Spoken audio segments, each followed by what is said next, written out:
आवाज आ रहा है?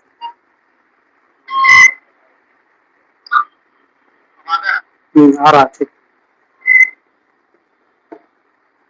चलिए ध्यान दीजिए, पिछले क्लास में हम आपको बता दिए थे आईयूपीएससी नोमेनक्लेचर, और आईयूपीएससी नोमेनक्लेचर से आपको स्ट्रक्चर कैसे बनाना है या उसका फॉर्मूला कैसे लिखना है ये बता दिए थे। आज की क्लास में आपको बताएंगे आइसोमेरिज्म। ध्यान दीजिए, ये टर्म जो है आइसोमेरिज्म आपको इनऑर्गेनिक में भी पढ़ना है और ऑर्गेनिक में भी पढ़ना है। अप्रोच दोनों का लगभग सेम, अप्रोच में कोई ज्यादा गड़बड़ी नहीं, ठीक है। अब देखिए, आइसोमेरिज्म के बारे में आप जानते होंगे कि ऐसा मॉलिक्यूलर फॉर्मूला जिसका ऐसा कंपाउंड जिसका मॉलिक्यूलर फॉर्मूला सेम लेकिन स्ट्रक्चर डिफरेंट, ऐसा सबसे सिंपल परिभाषा है इसका, सिंपल डिफिनेशन है आइसोमेरिज्म का कि वैसा कंपाउंड होगा जिसका मॉलिक्यूलर फॉर्मूला सेम होगा लेकिन स्ट्रक्चरल फॉर्मूला चेंज होगा। इतना ही पढ़ाया जाता है, लेकिन धीरे धीरे जैसे से आगे बढ़िएगा वैसे वैसे इसमें बदलाव हो जाता है, ठीक है। अगर हम स्ट्रक्चर की बात करेंगे तो स्ट्रक्चरल आइसोमर की बात हो जाएगी। तो यहां पर क्या है, ध्यान दीजिए, जैसे मान लीजिए हम कंपाउंड लिखते हैं, पहले इसको समझ, जैसे मान लीजिए हम ये लिखते हैं, ठीक है, पहले समझा देते हैं फिर लिखेंगे तो उतारिएगा।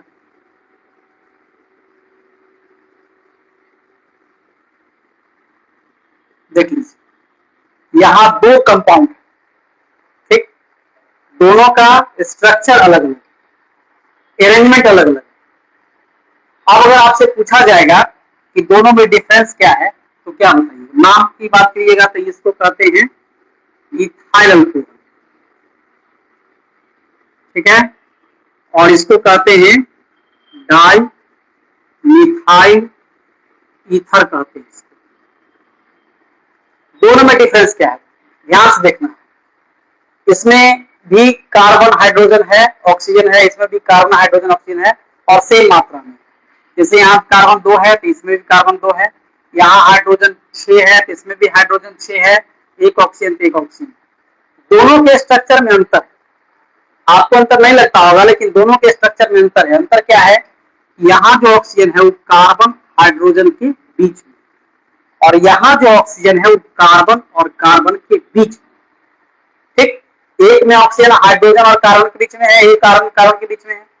इस प्रॉपर्टी के कारण इसका गुण है अलग और इसका गुण अलग। ये पी लीजिएगा तो मस्त हो जाइएगा क्योंकि इथाइल अल्कोहल है, और ये अगर सूंघ लीजिएगा तो मर जाइएगा क्योंकि डाइमिथाइल ईथर जो होता है पॉइजनस होता है, ठीक है। अब क्या है कि इस दोनों कंपाउंड को हम कहते हैं आइसोमर। तो आइसोमर में मॉलिक्यूलर फॉर्मूला सेम होता है, ये सही है। मॉलिक्यूलर फॉर्मूला सेम होगा तो मॉलिक्यूलर वेट भी सेम होगा, ठीक है। लेकिन क्या है कि प्रॉपर्टी चेंज रहता है, मेन फोकस यहाँ प्रॉपर्टी चेंज रहता है। अब क्यों रहता है, तो due to different arrangement of atom, atom के डिफरेंट अरेंजमेंट के कारण उसका जो है प्रॉपर्टी चेंज रहता है, इसलिए उसको आइसोमर कहते हैं। मैंने कंपाउंड को कहेंगे आइसोमर, लेकिन लेकिन जो फेनोमेना होगा, जो परिघटना होगा उसको कहते हैं आइसोमेरिज्म कहते हैं, ठीक है। चलिए अब देखिए isomerism in coordination compound.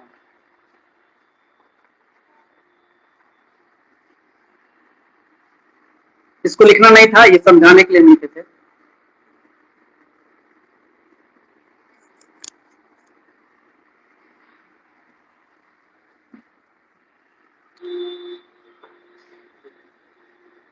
Isomerism in coordination compound.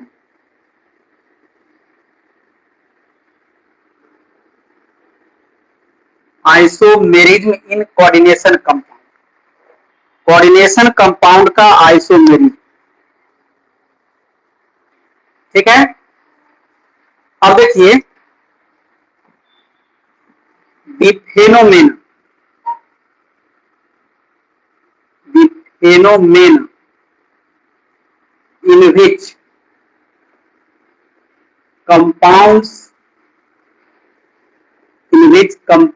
have same molecular formula,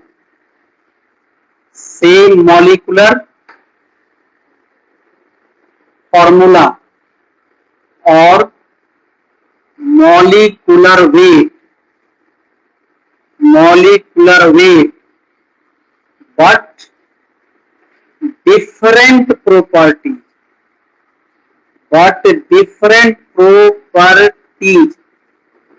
due to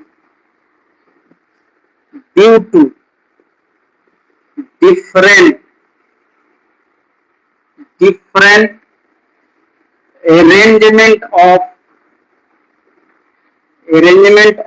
atoms are called isomerism, and the compounds are called isomers. ठीक है, मतलब वैसा कंपाउंड जिसका मॉलिक्यूलर फॉर्मूला या मॉलिक्यूलर वेट एक जैसा, लेकिन प्रॉपर्टी चेंज। प्रॉपर्टी किसके कारण?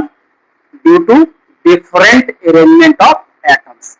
एटम के डिफरेंट अरेंजमेंट के कारण अगर प्रॉपर्टी चेंज होता है तो उस फेनोमेना को कहते हैं आइसोमेरिज्म, और जो कंपाउंड होता है उसको कहते हैं आइसोमर्स कहते हैं। ठीक है, अब देखो टाइप्स ऑफ आइसोमर्स क्या? Types of isomerism. पहला है स्ट्रक्चरल आइसोमेरिज्म, और दूसरा है स्टीरियो आइसोमेरिज्म। या पहले स्टीरियो ही पढ़ेंगे, बाद में स्ट्रक्चरल पढ़ेंगे। पहला हो गया स्टीरियो आइसोमेरिज्म, और दूसरा हो गया structural isomerism.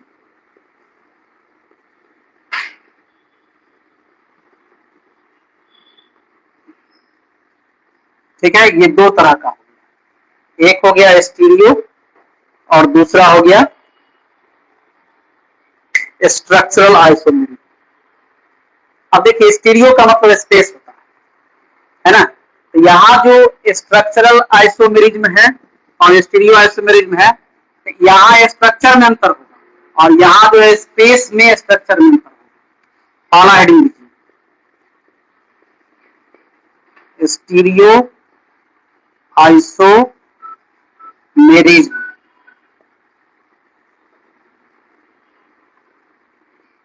The isomers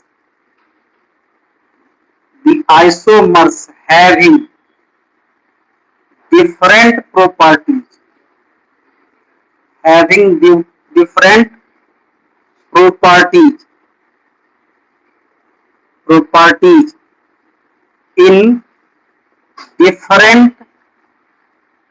in different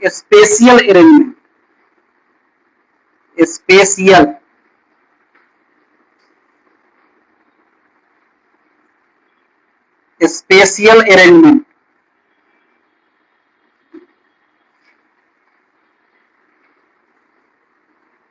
are called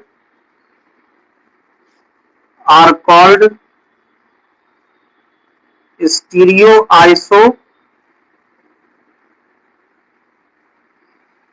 The isomers having different properties in different due to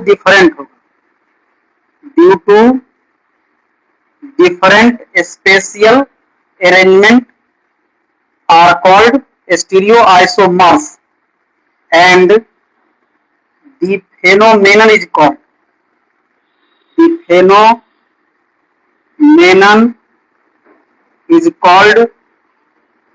stereoisomerism. स्टीरियोआइसोमेरिज्म, ठीक है। स्पेस में स्ट्रक्चर डिफरेंट हो जाएगा तब उसको हम कहते हैं स्टीरियोआइसोमेरिज्म। जैसे एग्जांपल देखिए, यहाँ पीटी है, यहाँ सीएल है, यहाँ सीएल है, यहाँ NH3 है और यहाँ NH3 हुआ, एक एक स्ट्रक्चर। दूसरा स्ट्रक्चर देखिए पीटी है, यहाँ सीएल है, यहाँ सीएल है, यहाँ NH3 है और यहाँ पर NH3। दोनों का स्ट्रक्चर जो है स्पेस में है ना, टेट्राहेड्रल स्ट्रक्चर है, स्पेशियल स्ट्रक्चर है। यहाँ ध्यान दीजिए, यहाँ पर क्या है कि सीएल और सीएल एकदम बगल में, और यहाँ देखिए दोनों अपोजिट है ना, यहाँ भी दोनों अपोजिट है। तो ये स्पेशियल अरेंजमेंट के कारण से ऐसा है, इसलिए इसको कहते हैं स्टीरियोआइसोमर्स कहते हैं। इस दोनों का नाम होगा स्टीरियोआइसोमर्स, लेकिन इस फेनोमेनन का नाम होगा स्टीरियोआइसोमेरिज्म, ठीक है। और भी स्ट्रक्चर होगा, इसमें इतना ही नहीं होगा। अब देखिए टाइप्स, पहला है ज्योमेट्रिकल आइसोमेरिज्म, ज्योमेट्रिकल आइसोमेरिज्म, और दूसरा है ऑप्टिकल आइसोमेरिज्म, ऑप्टिकल आइसोमेरिज्म। ये दो तरह का होगा ये, ठीक है। आइसोमेरिज्म का टर्म ऑर्गेनिक से ही जुड़ा हुआ है ना। अप्रोच लगभग वही, सिर्फ यही है कि यहाँ पर जो है सेंट्रल मेटल और लिगेंड के स्ट्रक्चर में अंतर के कारण से इसका प्रॉपर्टी चेंज होगा। उसी चेंज प्रॉपर्टी को स्टडी करेंगे तो इसका स्टडी हो जाएगा। लिख लिए, इधर वाला हो गया, जल्दी कीजिए।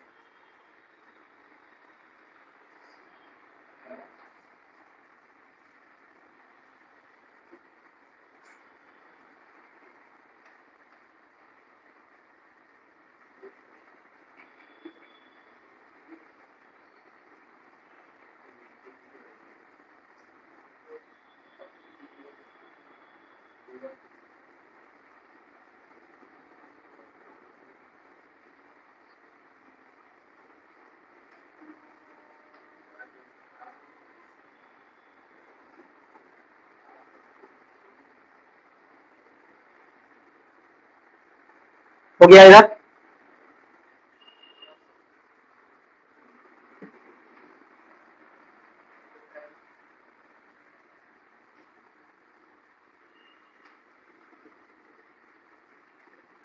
ज्योमेट्रिकल आइसोमेरिज्म जो है इम्पोर्टेंट है, लेकिन कंपटीशन या हो सकता है कि ऑब्जेक्टिव वाला पूछ देता, थ्योरी में बहुत कम पूछा जाता है।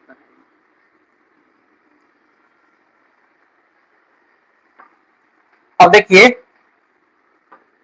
पहला है ज्योमेट्रिकल आइसोमेरिज्म,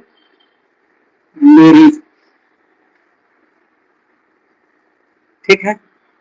अब कुछ बात है जिस पर आपको विशेष रूप से ध्यान रखना पड़ेगा। जैसे हम आपको बेसिक कॉन्सेप्ट पढ़ाए थे तो याद होगा, हम पढ़ाए थे आपको होमोलेप्टिक एंड हेट्रोलेप्टिक कंपाउंड, है ना। होमोलेप्टिक में क्या था कि सारा लिगेंड एक समान था, तो उसमें आइसोमेरिज्म संभव नहीं।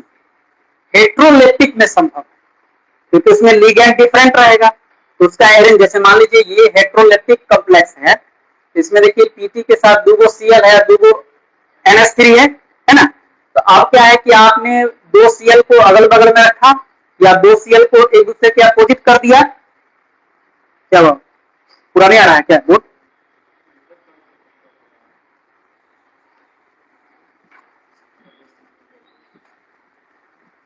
घूम गया।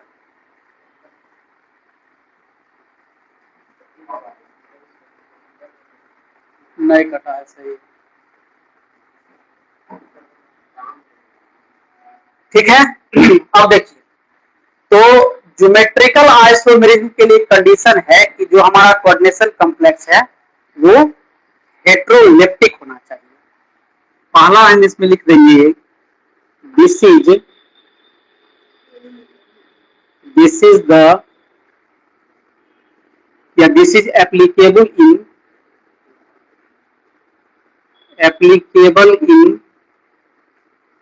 Heteroleptic complex.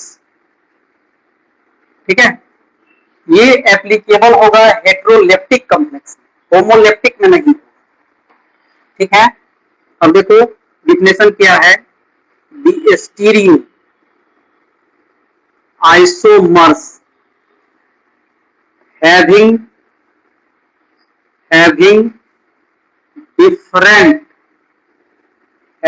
different properties due to different arrangement of ligand, different arrangement of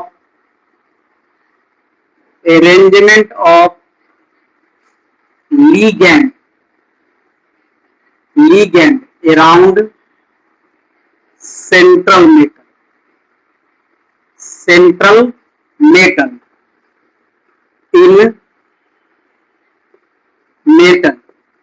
in tetrahedral and octahedral structure are called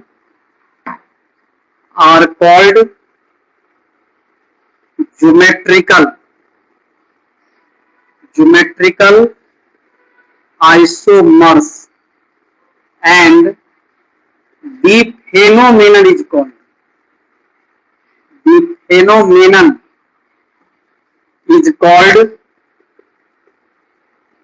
geometrical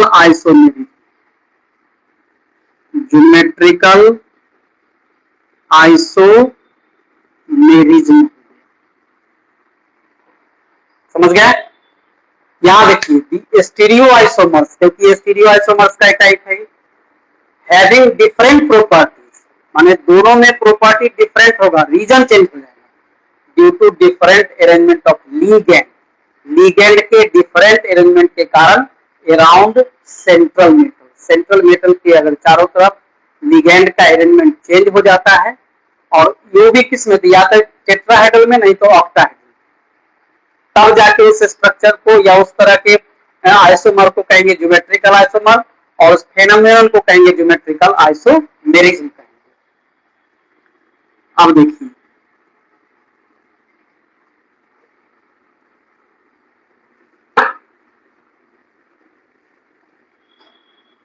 अब देखिए कि अगर सिमिलर लिगेंड जो है सेम साइड हुआ या अगल बगल में हुआ तब उसको सिस कहेंगे, अगर सिमिलर लिगेंड जस्ट अपोजिट हुआ तब उसको ट्रांस कहेंगे।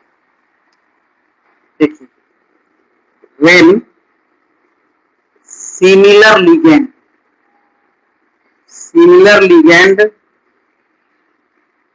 present in just beside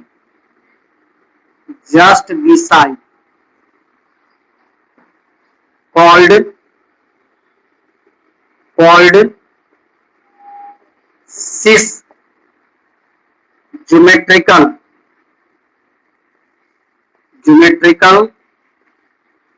isomer.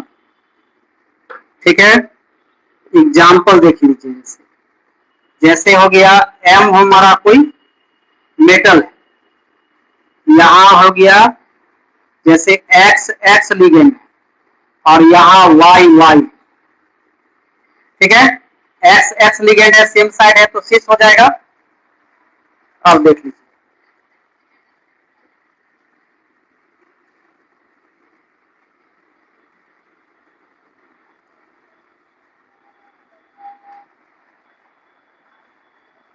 अब देखिए when similar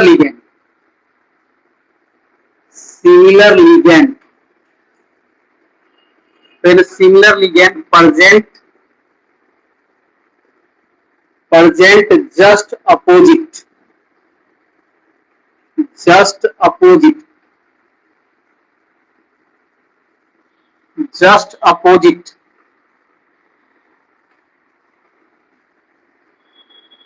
called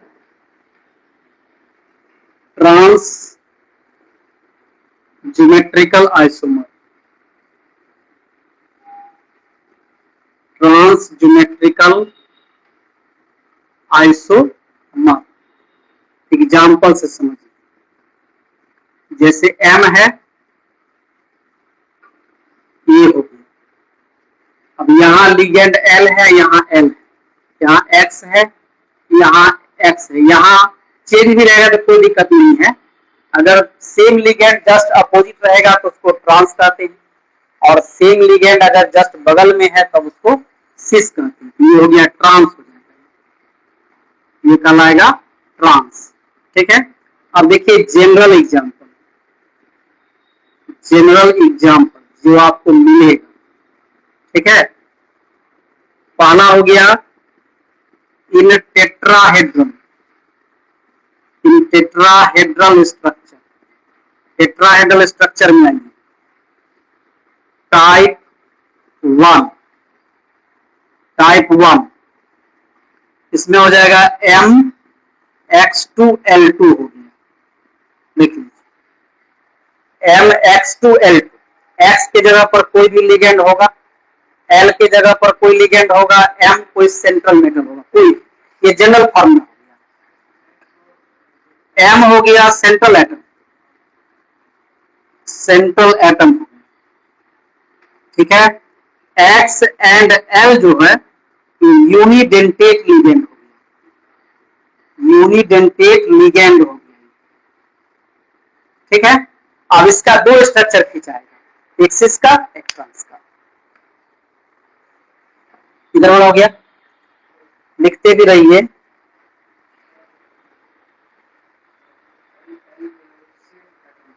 माने सेम लिगेंड, हाँ, L हो गया सेम और ये भी सेम। अब जैसे NH3 यहाँ हुआ तो यहाँ NH3 होगा, यहाँ मान लीजिए Br है तो यहाँ Br है। यहाँ X माने X और L दोनों डिफरेंट लिगेंड है, क्योंकि हेट्रोलेप्टिक कॉम्प्लेक्स है ना, तो ये डिफरेंट लिगेंड है, तो X की संख्या भी 2 है और L की संख्या भी 2 है। एग्जाम्पल देते हैं, समझ में आएगा, पहले इसको लिखिए ना, ये पूरा एग्जाम्पल से होगा।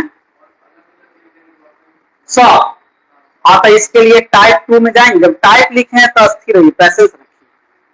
जैसे यहाँ पर MXL है, XL मतलब 2 टाइप का लिगेंड है, X भी 2 है और L भी 2 है। अब आपका कहना है कि चारों डिफरेंट रहेगा तब क्या होगा, उसके लिए टाइप 2 बताएंगे।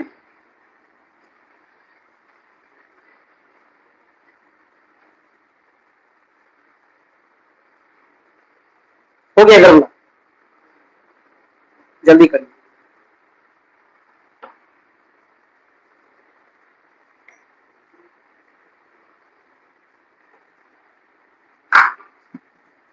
हवा जो चल रहा है ना, हिल जाता है। अभी तो ठीक है इसमें, लेकिन फ्रेश दिखाई दे रहा है। मेरा ही लगता है मोबाइल का कैमरा खराब है, इसके वजह से जाने दो। आ रहा है तो क्या होगा, मास्टर विद्यार्थी से बतियाएगा ना।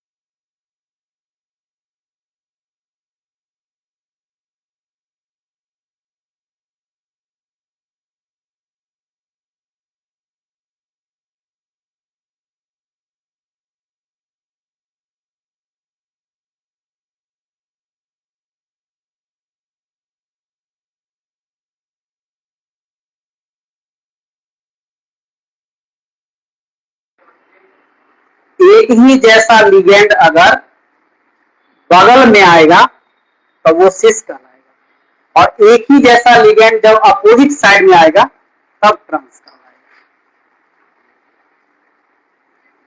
जल्दी करो।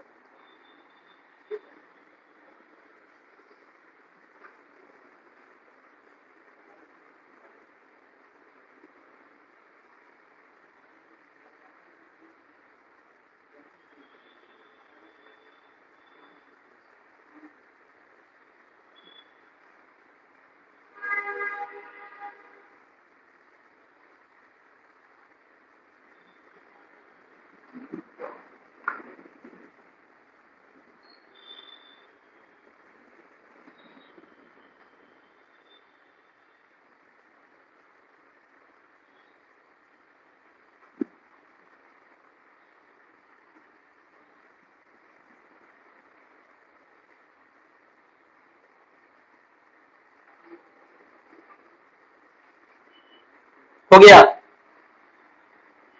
ज्योमेट्री क्लास खत्म होना है, 8 मिनट जानी चाहिए, जितना देर लगे, क्योंकि लाइव क्लास रहता है, इसमें टॉपिक कंप्लीट खत्म करने में फायदा है, तो फिर दिक्कत हो जाएगा।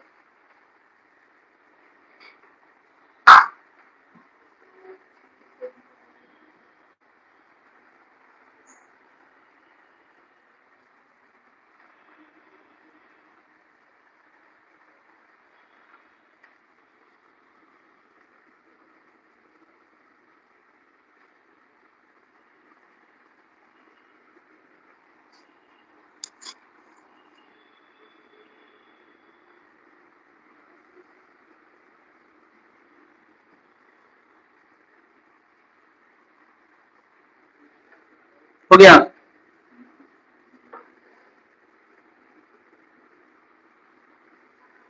अब देखिए यहाँ पर आपको एग्जाम्पल हम 2 तरह से बताएंगे। एक बताएंगे जनरल, जिसमें कोई भी एडजस्ट हो जाएगा, ठीक है, और एक बताएंगे उसका पर्टिकुलर एग्जाम्पल देकर के। जैसे देखिए ये जो अभी लिखे हैं टाइप 1 में, इसमें 2 स्ट्रक्चर होगा। देखिए एम है ऐसे, यहाँ एक्स है, यहाँ एक्स है, यहाँ एल है और यहाँ एल है, स्ट्रक्चर बन गया। पेटागोरस स्ट्रक्चर ऐसा ही बनेगा। तो इसमें 2 सेल से अगल बगल में इसको शीश कहेंगे, ठीक। अब इसी को देखिए, जैसे यहाँ एम है इस तरह से, अब यहाँ एक्स है, अगला एक्स यहाँ हो गया, यहाँ एल है, यहाँ एल हो ना, डिफरेंट हो गया, इसको ट्रांस कहेंगे, ठीक है। ये शीश हो गया ट्रांस। अब इस पर जो आपका एग्जाम्पल है वो देखिए, इस पर आपका एग्जाम्पल है पीटी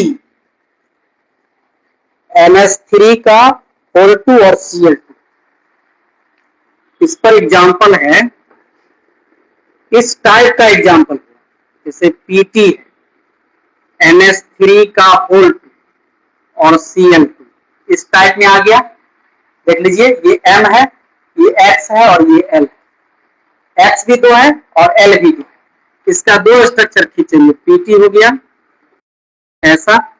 अब देखिए यहाँ NH3 देते, फिर NH3 हम बगल में दी, Cl यहाँ देंगे, Cl यहाँ देंगे, इसको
म्यूट था, ठीक कर देता ना।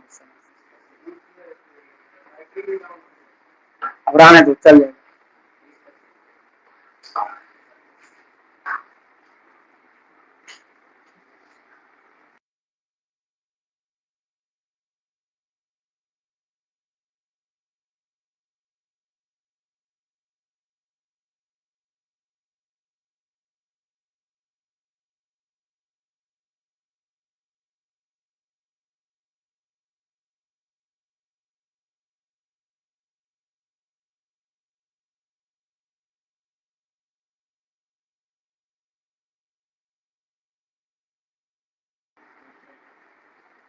चलिए ध्यान दीजिए, यहां जो है इसका एग्जाम्पल हुआ PtNH3 का होल टू Cl2, ठीक है।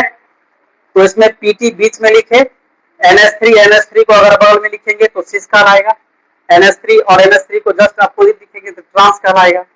अब क्या है, इसका टाइप सेकेंड देखिए, टाइप सेकेंड है MXABL है।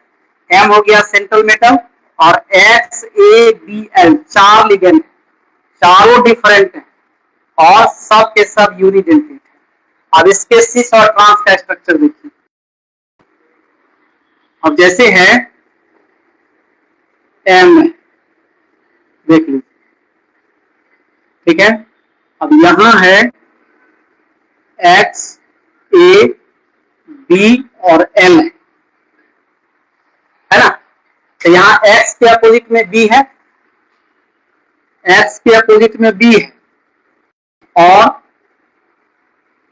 L के अपोजिट में जो है A है। एक स्ट्रक्चर ये हुआ। अब दूसरा स्ट्रक्चर देखिए,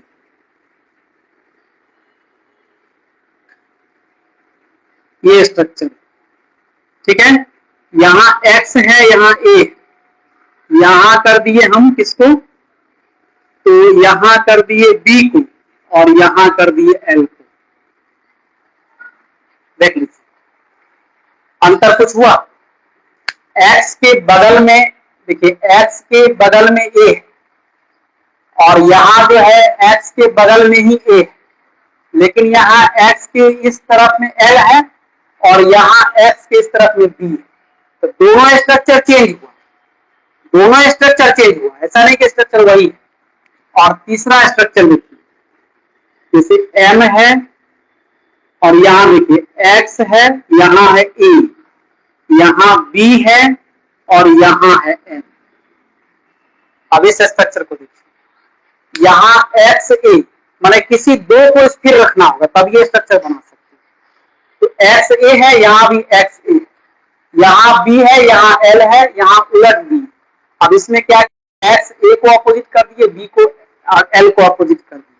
तो इस दोनों को कहते हैं सिस,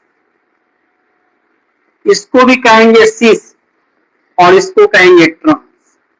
इसलिए याद रखिएगा, जब आपको XABL के टर्म में अगर कोई दिया रहेगा कंपाउंड तो उसमें दो सिस बनेगा, एक ट्रांस। इसका कोई एग्जांपल क्लियर नहीं किया है एनसीईआरटी, इतना ही आपको समझना है, इसमें ज्यादा नहीं कुछ करना है। अब देखिए दूसरा एग्जांपल है in octahedral, in octahedral structure. अब ऑक्टाहेड्रल में टेट्राहेड्रल में दो ही टाइप का है, MX2L2 और है MXABL, ठीक है। अब ऑक्टाहेड्रल में आइएगा तो इसमें भी टाइप है, इसमें टाइप फर्स्ट लिखिए, टाइप फर्स्ट है MX2 और यहां है LL का 2, ये स्ट्रक्चर है MX2LL। यहाँ X भी यूनिडेंटेट है, L जो है बाइडेंटेट, X बराबर हो गया यूनिडेंटेट, ठीक है, और L बराबर हो गया यहाँ पर बाइडेंटेट या जिसको डाइडेंटेट कहते हैं, ठीक। इसका स्ट्रक्चर देखिए, मेन है इसके स्ट्रक्चर को समझना। एक स्ट्रक्चर ये है और दूसरा स्ट्रक्चर ये, इसके सिस और ट्रांस का अप्रोच अलग है, इसका सिस और ट्रांस जो है एक जैसा नहीं है, अलग है इसका, ठीक। अब देखिए जैसे यहां पर हम देते हैं X और यहाँ देंगे x, और इसमें देखिए यहाँ x है और यहाँ x है, दोनों में क्या अंतर? इसमें जो x है एक वर्टिकल एक्सिस पर है, ऐसे होगा तो ऊपर से एक आएगा एक नीचे से आएगा तब ना होगा। तो ये वर्टिकल एक्सिस पर x है और बगल में अगर आ गया इधर कहीं भी तब इसको कहेंगे सिस कहेंगे, ठीक है। और अगर वर्टिकल एक्सिस पर अपोजिट रहेगा तब उसको ट्रांस कहते हैं। इसमें सिस और ट्रांस का परिभाषा अलग है। अब देखिए यहाँ एक एल देंगे, दूसरा एल यहाँ देंगे, ये बॉन्ड बन जाएगा, ये एल और एल देंगे, ये बॉन्ड बन जाएगा, तो ये सिस कहलाएगा। और ट्रांस में देखिए क्या, यहाँ एल है यहाँ एल है, दोनों के बीच में बॉन्ड है, यहाँ एल और एल है, दोनों के बीच में बॉन्ड। देख लीजिए स्ट्रक्चर चेंज है कि वही है? चेंज है, क्योंकि यहाँ पर इस तरफ से एल एल का बॉन्ड है, यहाँ जस्ट बगल में, यहाँ तो जस्ट बगल में है लेकिन अगला जो है सो इसके बगल में है। अब इसका एग्जांपल देखिए कौन है।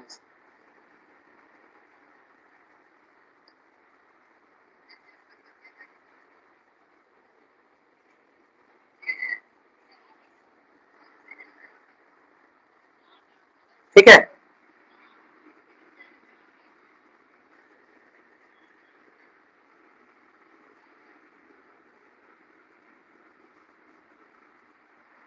लिखा हुआ छूट जाएगा तो रिकॉर्डेड वीडियो देख लीजिएगा, हम इसे छोड़ देते हैं, रहता ही। इसका एग्जांपल देखिए क्या है, इसका एग्जांपल है CO NH3 का होल 4। अच्छा ये वाला एग्जांपल इसमें आ गया ना,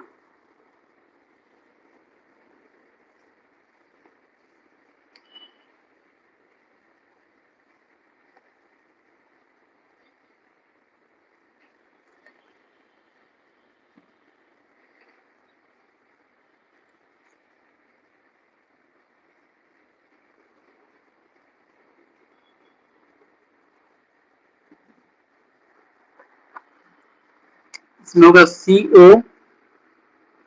Cl2 और En का होल 2। ये क्वेश्चन हो गया इसमें। इसको बनाएंगे कैसे, CO लिखेंगे इस तरह से एक, फिर CO लिखेंगे और इस तरह से दूसरा। देख लीजिए यहाँ पर Cl देंगे और Cl मान लीजिए यहाँ दे दिए, तो En यहाँ पड़ेगा, बीच में ऐसे बॉन्ड रहेगा इसका, और यहाँ En पड़ेगा, बीच में इस तरह से बॉन्ड रहेगा, ये कहलाएगा सिस।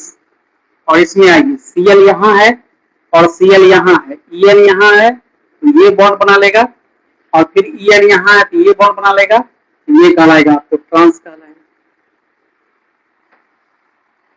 क्या ये हुआ सिस और ये हो गया ट्रांस। अब दूसरा एग्जांपल देखिए टाइप 2।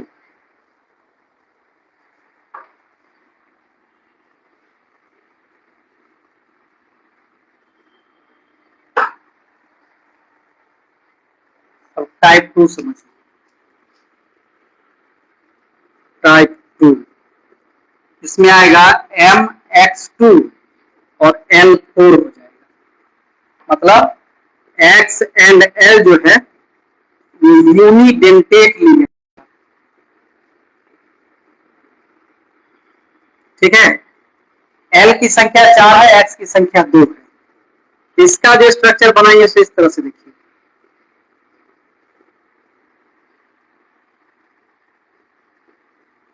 ऐसा, ठीक है।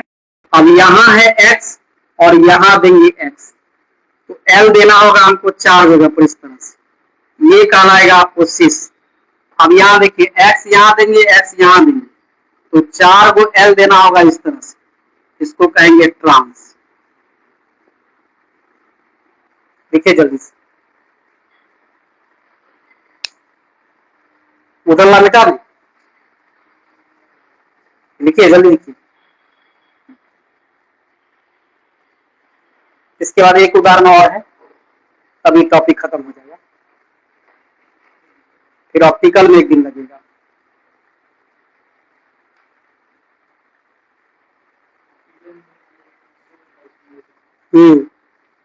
ऑप्टिकल फिर स्ट्रक्चरल होगा, तब ये खत्म होता। VBT और CFT, दो थ्योरी पढ़ाएंगे, चैप्टर खत्म हो जाएगा।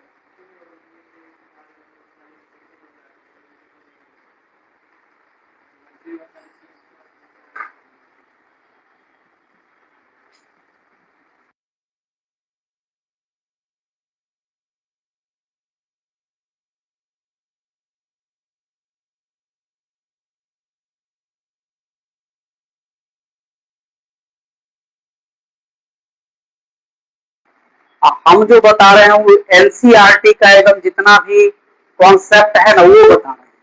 अब इस कॉन्सेप्ट से जितना मैंने शॉर्ट कट करना है करते रहिए, कोई दिक्कत नहीं है, लेकिन इससे ज्यादा शॉर्ट नहीं हो सकता। एक एक टाइप एनसीईआरटी इतना अच्छा से लिखा हुआ है ना कि विद्यार्थी अगर स्टडी कर ले या कोई टीचर विद्यार्थी को स्टडी करवा दे तो उसको केमिस्ट्री में हाथ पकड़ने वाला आज तक कोई पैदा ही नहीं हुआ। लेकिन यहाँ लोग देता ही नहीं। 90% जितने भी टीचर हैं वो क्या करते हैं कि बोर्ड पर सब कुछ प्रिंटे रखते हैं, जैसे किताब रहता है उस तरह से। जब तक हैंड रिटन नहीं होगा बच्चा के दिमाग में कॉन्सेप्ट जाएगा ही। जैसे जैसे लिखते हैं वैसे वैसे दिमाग में छपता है, लिखा हुआ कुछ नहीं छपता, सब बाउंस हो जाता है। साल भर का सिलेबस रहता है, धीरे धीरे पढ़ने के लिए रहता है। एक दिन 10 घंटा, एक दिन 0 घंटा पढ़ने से नहीं होता है। इधर हो गया।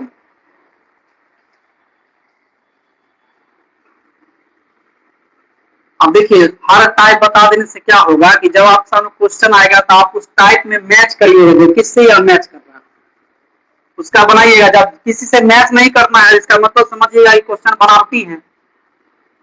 जब किसी से मैच नहीं करेगा तो समझ जाइए क्वेश्चन बनावटी है, कोई बनावटी पूछ दिया है।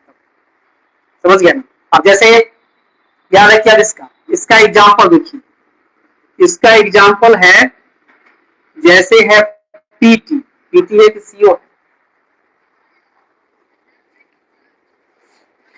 मैं सीओ, जैसे एग्जाम्पल है सीओ NH3 का होल 4 और यहाँ Cl2 है और यहाँ एक प्लस दिया, ये इस फॉर्म में। अब क्या है कि यहाँ कुछ जो दिए हैं उसमें H2 पहले लिखे हैं, L4 बाद में लिखे, तो यहाँ पहले लिखा जाए बाद में लिखा जाए उससे मतलब नहीं।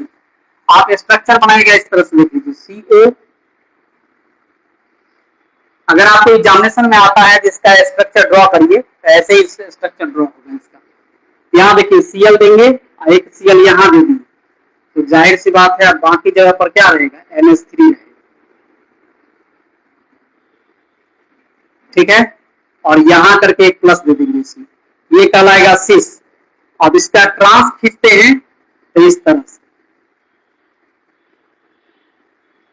कितना सीधा करते हैं क्लियर हो जाता है। Cl हो गया, अब NH3 यहाँ पर हो गया, NH3 यहाँ हो गया, फिर NH3 यहाँ हो गया और NH3 हो गया और फिर एक प्लस इस तरह, ये कहलाएगा ट्रांस। ठीक है, आपको अभी लगता है ना, आप ऑनलाइन पढ़ते हैं पढ़िए, आपको ऑर्गेनिक पढ़ाए हुए हैं ना, देखिएगा हम भी पढ़ाएंगे। आपका एक एक कंसेप्ट क्लियर कर देंगे और टाइप का कोई भी क्वेश्चन हम खींच देंगे, आप जवाब दे दीजिए। पूरा कॉन्सेप्ट से भरा हुआ है और कुछ नहीं है उसमें, पूरा कॉन्सेप्ट है। जैसे A+3 का होल स्क्वायर पढ़ते वैसे उसमें। ठीक है, अब लास्ट एग्जांपल देखिए इसका, टाइप 3 देखिए। टाइप 3 है MA3 और B3, इस टाइप का, माने A भी 3 हुआ है, B भी 3 हुआ है। ठीक है,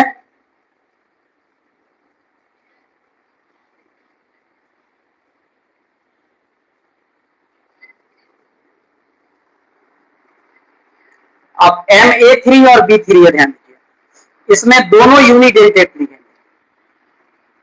A and B are unidentate ligand.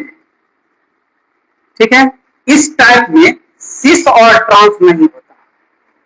इस टाइप में सिस और ट्रांस नहीं होता, इसमें होता है फेसियल फॉर्म और होता है मेरिडियोनल फॉर्म होता है। ठीक है, इसमें होता है फेसियल फॉर्म, तो इसको समझिए। जैसे M है ऐसे देखिए हो गया। अब यहाँ A, ठीक, अब यहाँ A दे दिए, यहाँ भी A दे दिए मान, तो दूसरा यहाँ पर A नहीं पहले बार B देते, तो यहाँ A होगा और यहाँ B होगा, यहाँ B होगा। वर्टिकल एक्सिस चेंज है, वर्टिकल एक्सिस चेंज है ना, तो क्या होगा सिस होगा, चेंज रहेगा तो सिस और सेम रहेगा तो ट्रांस। देख लीजिए अभी यही है लिखा हुआ, सेम रहेगा तो ट्रांस और डिफरेंट रहेगा तो सिस। इसमें होता है, इसको कहते हैं फेसियल फॉर्म कहते हैं, फेक फॉर्म कहते हैं इसको, फेसियल फॉर्म। पूरा फॉर्म होता है फेसियल फॉर्म, फेसियल फॉर्म होता है। ये स्पेशल है, याद रखिए, ठीक है। और यही मान लीजिए इस तरह से रहेगा, जैसे यहाँ ए है, यहाँ ए है, फिर ए यहाँ हो गया, यहाँ बी हुआ, यहाँ बी हुआ, यहाँ बी हुआ, इसको कहते हैं मर फॉर्म कहते हैं, ये मर फॉर्म है, इसको कहते हैं मेरीडियोनल फॉर्म, मेरीडियोनल फॉर्म कहते हैं, इसमें सिस ट्रांस नहीं होता, ठीक है। इस पर भी एग्जाम्पल दिया है आपको, इस पर भी एग्जाम्पल। इसके बाद आज से आप स्वतंत्र हो गए, ज्योमेट्रिकल आइसोमेरिज्म का कोई भी क्वेश्चन है बनाइए, कहीं दिक्कत नहीं है, चाहे वह जी का हो, नीट का हो, जिसका भी हो बन जाए, ठीक है। इसका एग्जाम्पल है सीओ, एग्जाम्पल इस टाइप का सीओ है, NH3 का होल 2 है और NO2 का होल 3, ठीक। अब यहां सीओ लिखिए ऐसे, यहां लिखिए NH3, यहां लिख दीजिए NO2, फिर यहां हो गया NO2, यहां हो गया NO2, इधर होगा NH3 और यहां भी हो जाएगा NH3। ये कहलाएगा फेक आइसोमर, फेक आइसोमर कहलाएगा। और इसी में देख लीजिए इस तरह से, यहां NH3 है और यहां NH3 है, अब एक NH3 यहां कर देंगे, NO2 यहां हो जाएगा, NO2 यहां होगा और NO2 यहां हो जाएगा, इसको कहते हैं मर फॉर्म करते हैं, ठीक है। इस तरह से आपका ज्योमेट्रिकल आइसोमेरिज्म जो है वो कंप्लीट हो गया,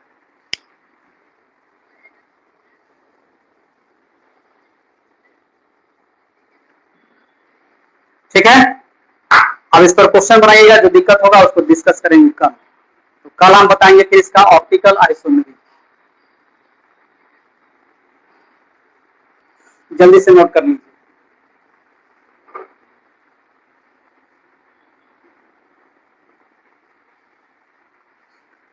कुछ दिन अपना जितना भी समस्या है, जितना भी आपको परेशानी है, उसको दूर कर दीजिए और इस पर टूट पड़िए। समझिए एक तरह से ये जो है सो राक्षस है, पहले से निपट लीजिए, इसके बाद दुनियादारी देखिएगा, सब ठीक रहेगा। अगर मान लीजिए इसको साइड कर दिए, ठीक है, और अयासी में घुस गए, तो अयासी में घुसे हुए जरूर ही है, लेकिन पूरा ध्यान रहेगा राक्षस पर कि मेरा ये काम नहीं हुआ है, इसलिए पहले इस काम को निपटा लीजिए, फिर जीवन में ये काम नहीं आएगा, क्योंकि पढ़ने का समय लिमिटेड है, पढ़ना जो है अनलिमिटेड नहीं है, आजीवन नहीं पढ़ना है, लेकिन जब तक पढ़ना है एकदम जी जान से डिवोटेड होकर पढ़ना है, इसके बाद देखा जाएगा जो होगा सो होगा। कहावत में never never goes in vain, मेहनत कभी व्यर्थ जाता ही नहीं है, कोई ना कोई फायदा देगा ही आपको। चलिए आज के लिए इतना ही।